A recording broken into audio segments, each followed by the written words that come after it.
What's up, guys? I'm Laura from Reading in Bed. Today is Wednesday, December 14th, right?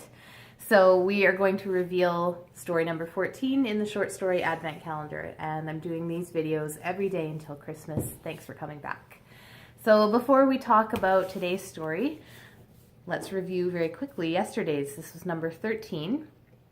So Ben, did you get a chance? Yeah, you did see this.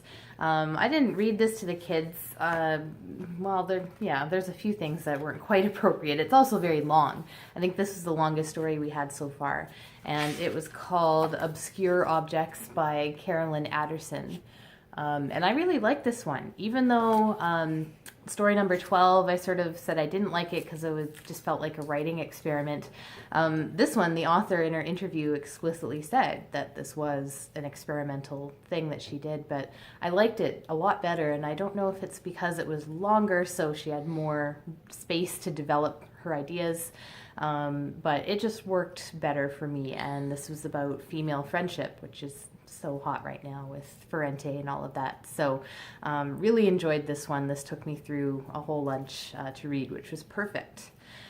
So let's take a look at today's story, number 14. Now, okay, it's right on top. I've had some issues with these being mixed up, which I'm sure I'm the one who mixed them up. I don't think they came that way. So here is number 14. Boys, it's a sun! A sun? No. A sun. So we've got, it looks like maybe a couple, I don't know if those are crystal balls or lamp posts or what. And then we've got one sun. one sun. And then on the west side, not a white sun. Mm-hmm. All right, well, let's see what it's called. So number 14 is Blue Light, Red Light by J. Robert Lennon. So, J. Robert Lennon is the author of 10 books, including the short story collection Pieces for the Left Hand and See You in Paradise, novels called Mailman, Familiar, and he is from New York. So this is another author that I'm not familiar with, and this looks like a shorter story, 12 pages. Let's see. Okay, I'll read the first paragraph to you guys. Now, Ben, this may have some significance for you, so listen up. The boy was 7. For some time, his whole life, in fact, he was an only child. But then there came a baby. The baby was a girl. The boy was initially inclined to dislike the baby, as upon its arrival it immediately became the center of other people's attention that was once his alone. But as the months passed, he found himself increasingly compelled by the baby, its face, its small hands and feet, the way it was willing to stare at him for hours, or what seemed like hours to the boy, for whom time was malleable and uncertain.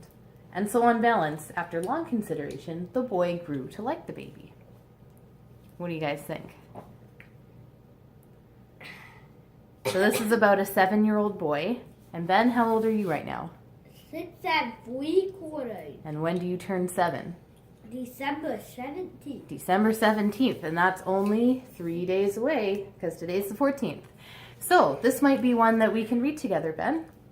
We'll have to see.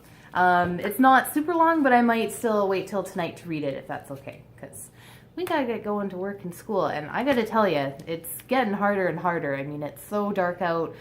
It's warmed up slightly, and by that I mean it is minus 17 instead of minus 25, but we're just waiting for the Christmas holidays, right, guys? Yeah. Okay, well, I'm about to do the outro, so any boys who want to join me should come now. Let's thank everyone for watching, and we'll be back. We've only got 10 more of these to Here's do. all your breadcrumbs. Oh, thanks, Henry. Okay, bye, everybody.